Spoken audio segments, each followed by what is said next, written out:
আসসালামু আলাইকুম। চলুন জেনে নেওয়া যাক আজকে নিউজে কি থাকছে। 18 বছর পর অবশেষে ভাঙল আসিফ ও ইথুন বাবুর মানবিমান।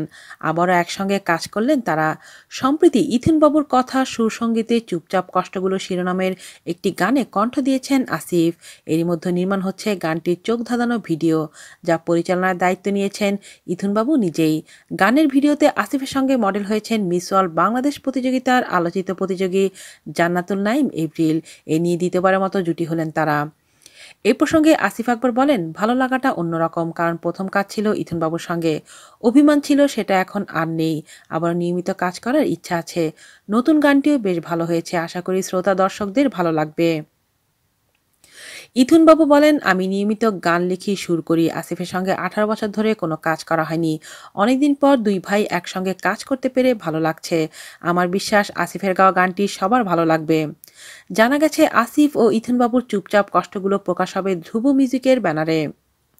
আগামী 24শে ফেব্রুয়ারি গানটি তাদের ইউটিউব চ্যানেলে অবমুক্ত করা হবে।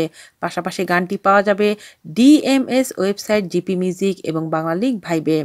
প্রসঙ্গত 2001 সালে ও প্রিয়া তুমি কোথায় গান দিয়ে ঝড় তোলেন কণ্ঠশিল্পী আসিফ আকবর।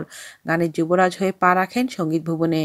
ও প্রিয়া তুমি কোথায় গানের সুবাদে অল্প কদিনেই আসিফ হয়ে ওঠেন জনপ্রিয় শিল্পীদের একজন। আসিফের জনপ্রিয় এই গানের কথা সুর সঙ্গীত ইথুন বাবুর করা। ভক্ত শ্রোতাদের আশা ছিল এই জুটি থেকে আরও কিছু জনপ্রিয় গান প্রকাশ করা হবে, কিন্তু মান অভিমানের কারণে এই দুজনকে আর একসঙ্গে পাওয়া যায়নি। আজ এ পর্যন্তই। আল্লাহ হাফেজ।